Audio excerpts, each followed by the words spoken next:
தேவனுடைய பரிசுத்த நாமத்திற்கு மகிமை உண்டாவதாக.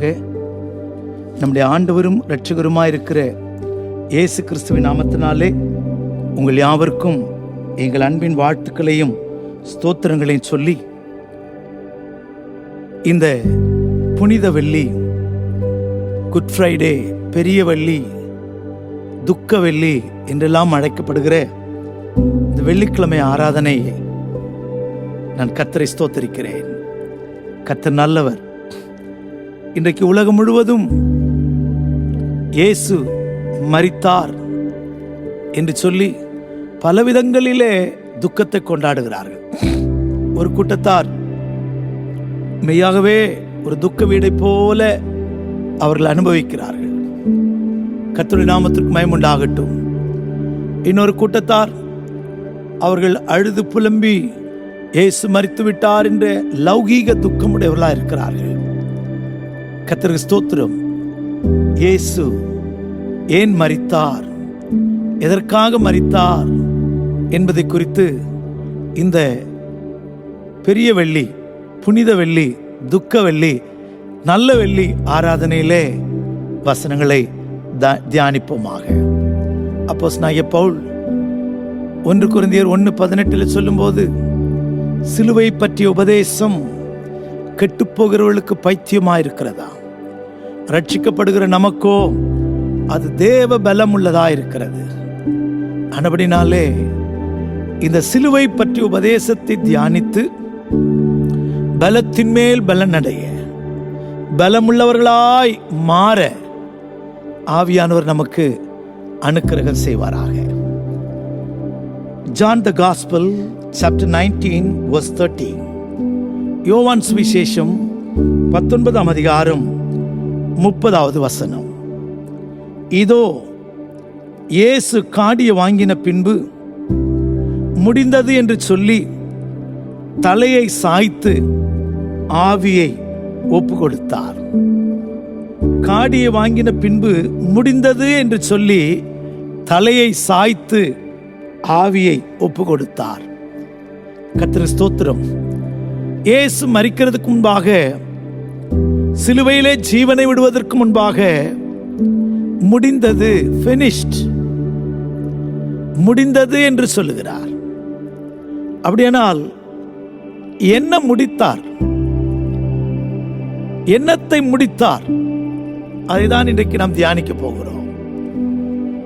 40ஆம் சங்கீதத்திலே நாம் படிக்கும்போது 7வது வசனத்திலும் 8வது வசனத்தையும் வாசிக்கிற வேளையிலே, Psalms 40 verse 7 and 8, இயேசு இந்த பூமியிலே பிரவேசிக்கும் போது இவ்விதமாய் சொன்னார், அப்பொழுது நான் இதோ வருகிறேன், புஸ்தக சுருளில் என்னை குறித்து எழுதியிருக்கிறது, என் தேவனே உமக்கு பிரியமானதை செய்ய விரும்புகிறேன், உமது நியாயப்பிரமாணம் என் உள்ளத்திற்குள் இருக்கிறது என்றேன். எபிரேயர் 10ஆம் அதிகாரத்திலேயும் நாம் வாசிக்கும் போது, எபிரேயர் 10ஆம் அதிகாரத்திலேயும் படிக்கும்போது அங்கே நிருபக்காரன் கூட இதை தான் சொல்லுகிறான்.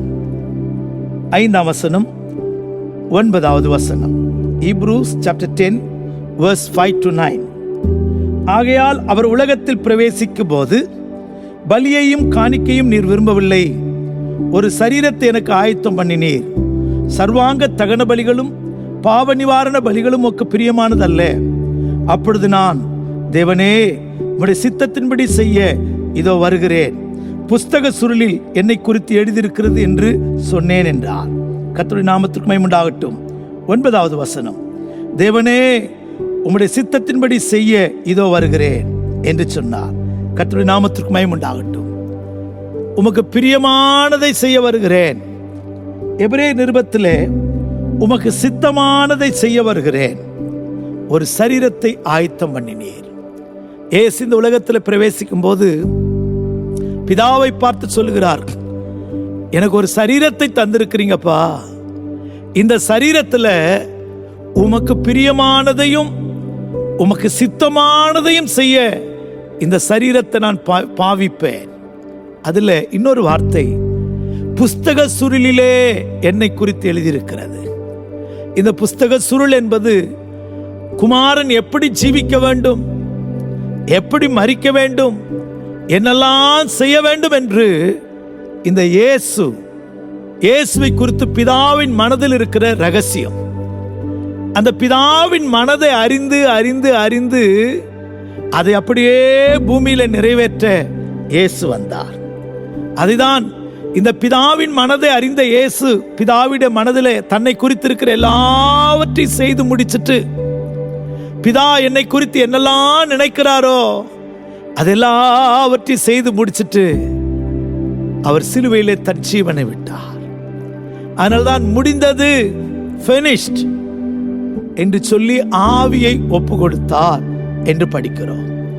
இன்னும் கூட இதை ஆழமாய் அறிய வேணுமானால் அப்போஸ்தலர் நடபடிகளின் புஸ்தகத்திலே 13ஆம் அதிகாரம் 29ஆம் வசனத்திலே, Acts 13:29, அவரை குறித்து எழுதியிருக்கிறவைகள் யாவும் அவர்கள் நிறைவேற்றின பின்பு அவரை மரித்தோரிலிருந்து இறக்கி கல்லறையிலே வைத்தார்கள். அந்த வார்த்தை மீண்டும் வாசிக்கிறேன். அவரை குறித்து எழுதியிருக்கிற யாவையும் அவர்கள் நிறைவேற்றின பின்பு அவர் மரத்திலிருந்து இறக்கி கல்லறையிலே வைத்தார்கள். அப்படியானால் இயேசு கிறிஸ்துவை குறித்து என்னெல்லாம் புஸ்தக சுருளிலே எழுதப்பட்டிருந்ததோ, வேத வாக்கியம் முன்குறித்திருந்ததோ, தீர்க்க தரிசனங்கள் முன்குறித்திருந்ததோ, தீர்க்கதரிசிகளால் முன்னுரைக்கப்பட்டதோ, அது எல்லாவற்றையும் இயேசு நிறைவேற்றி முடித்தார். கர்த்தருக்கு ஸ்தோத்திரம். அதிலே 1-2 காரியங்களை நாம் தியானிக்க போகிறோம். முதலாவது அவரை குறித்து எழுதப்பட்டது என்னவென்றால், ஆதியாகம புஸ்தகம் 3ஆம் அதிகாரம் 5ஆம் வசனத்திலே நாம் படிக்கும்போது, ஜெனிசிஸ் சாப்டர் 3 verse 5, நீங்கள் இதை ஆதியாகம புஸ்தகம் 15ஆம் வசனம் 3:15, உனக்கும் ஸ்திரீக்கும் உன் வித்துக்கும் அவன் வித்துக்கும் பகை உண்டாக்குவேன், அவர் உன் தலையை நசுக்குவார், நீர் அவர் குதிங்காலை நசுக்குவாய்.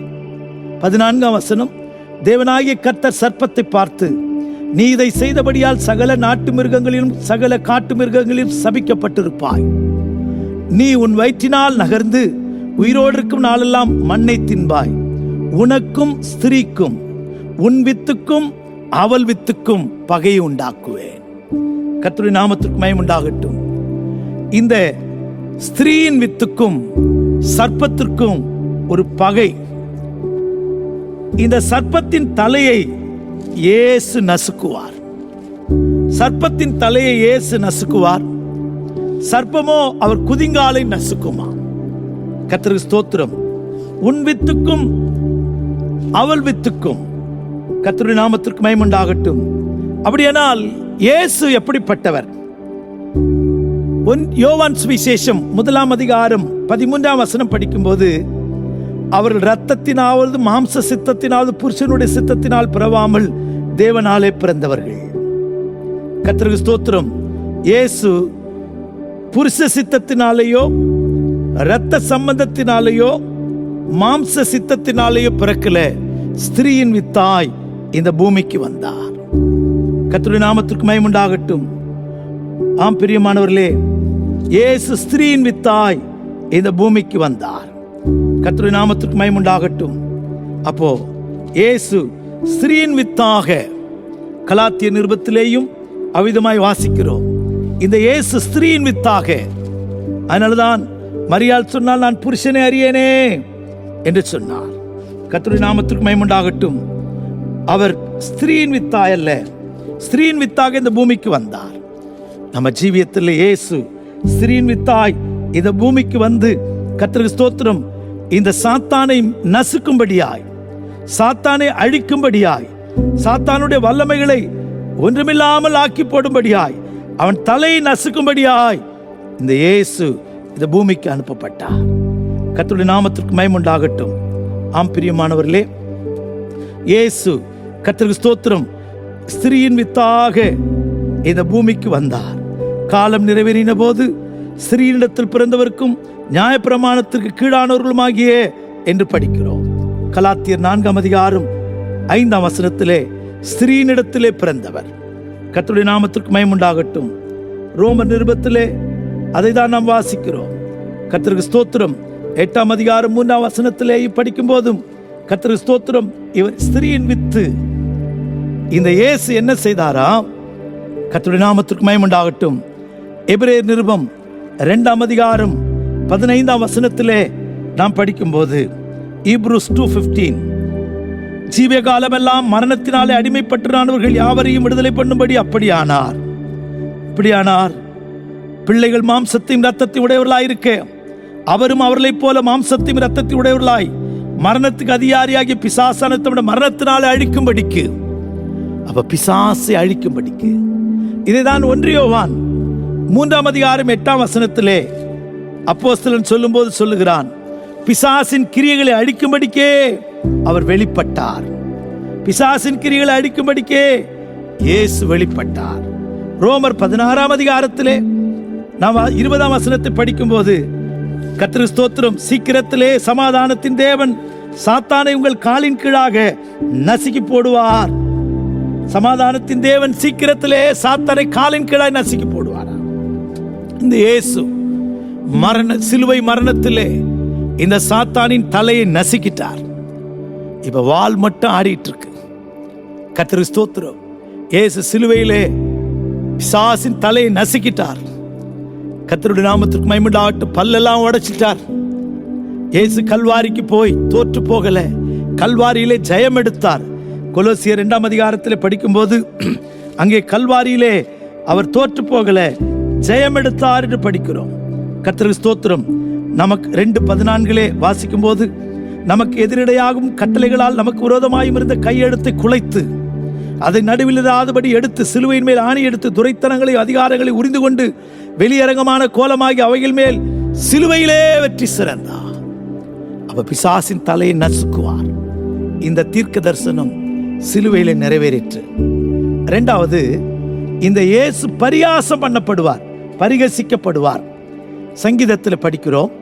கர்த்தருக்கு ஸ்தோத்திரம். 22 சங்கீதம் 7 8 என்னை பார்க்கிறவள் எல்லாரும் என்னை பரியாசம் பண்ணி உதட்டை பிதுக்கி தலையை துலுக்கி கர்த்தர் மேல் நம்பிக்கையா இருந்தானே, அவர் இவனை விடுவிக்கட்டும், இவன் மேல் பிரியமா இருக்கிறாரோ, இப்பொழுது இவனை மீட்டு விடட்டும் என்றார்கள்.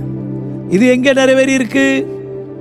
மத்தேயு சுவிசேஷம் 27 படிக்கும் போது 26 முதல் 30 வரைக்குள்ள வசனங்களை நாம் வாசிக்கிற வேளையிலே அங்கே அவரை பார்த்து தலை துலுக்குவதை குறித்தும் பரியாசம் பண்ணுவதை குறித்தும் எழுதப்பட்டிருக்கிறது.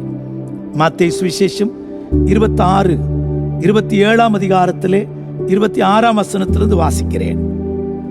அவன் பரபாசை அவர்களுக்கு விடுதலையாக்கி இயேசுவை வாரினால் அடிப்பித்து சிலுவையில் அறையும்படி ஒப்பு கொடுத்தான். அப்பொழுது தேசாதிபதிகள் போர் செய்வர்கள் இயேசுவை தேசாதியின் அரண்மனையில கொண்டு போய் போர் செய்வர் கூட்டம் முழுவதையும் அவனிடத்தில் கூடி வர செய்து அவர் வஸ்திரங்களை கழற்றி சிவப்பான மேலங்கியை உடுத்தி முள்ளினால் ஒரு முடியை பின்னி சிரசின் மேல் வைத்து அவர் வலது கையில் ஒரு கோலை கொடுத்து அவருக்கு முன்பாக முழங்கால் படியிட்டு யூதருக்கு ராஜாவே வாழ்க என்று சொல்லி பரியாசம் பண்ணினார்கள்.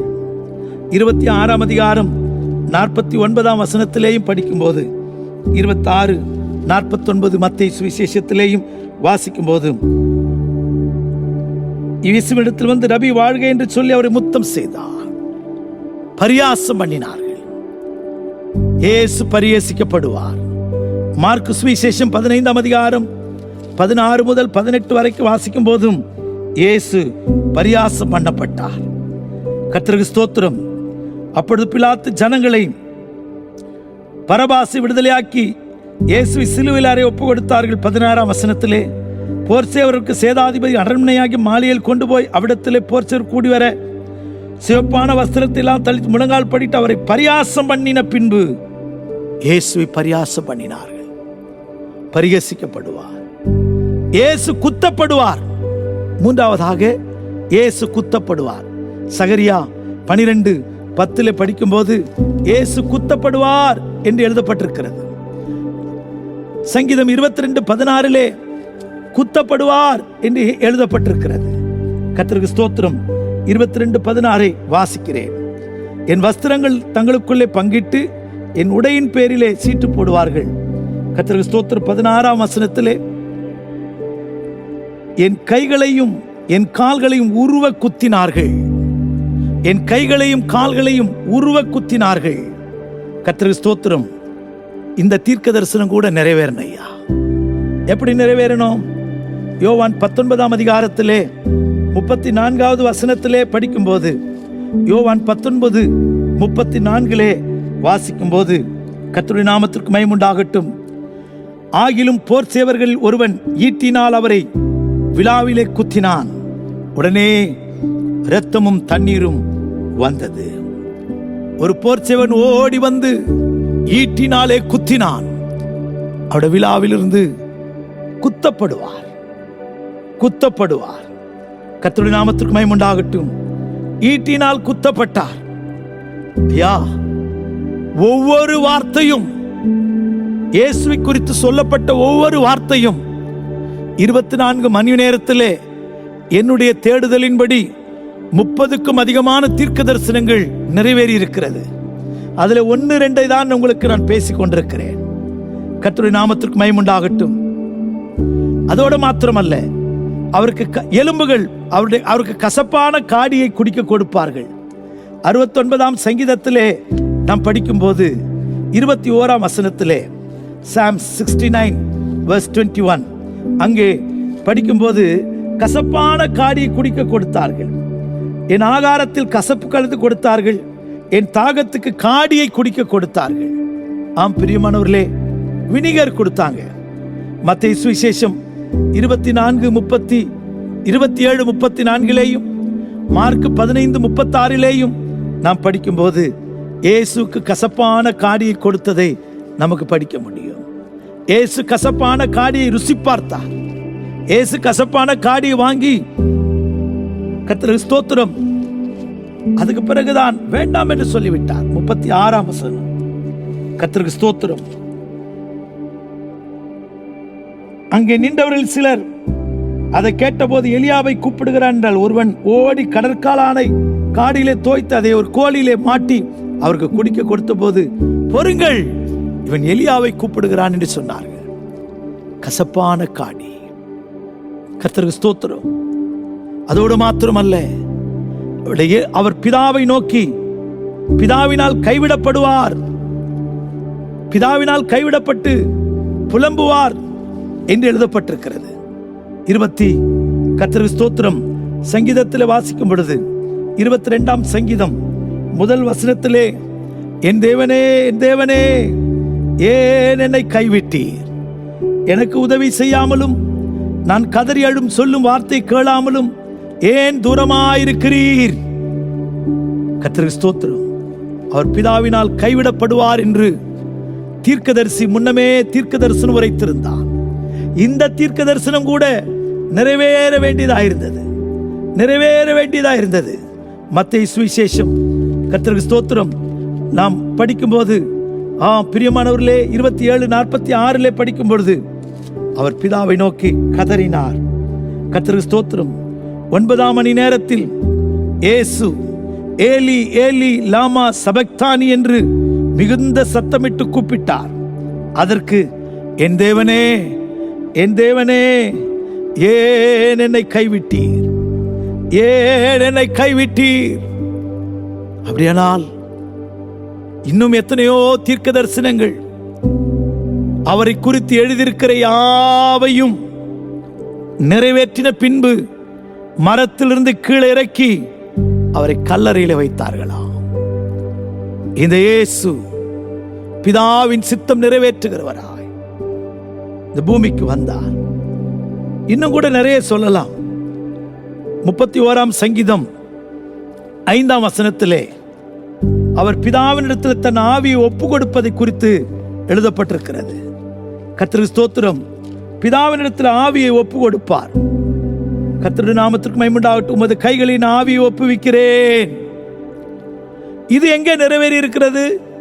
யோவான் சுவிசேஷம் 19ஆம் அதிகாரம் 31வது வசனத்திலிருந்து படிக்கும்போது அங்கே பிதாவினிடத்திலே தன் ஆவியை ஒப்பு கொடுத்ததை குறித்து நமக்கு வாசிக்க முடியும்.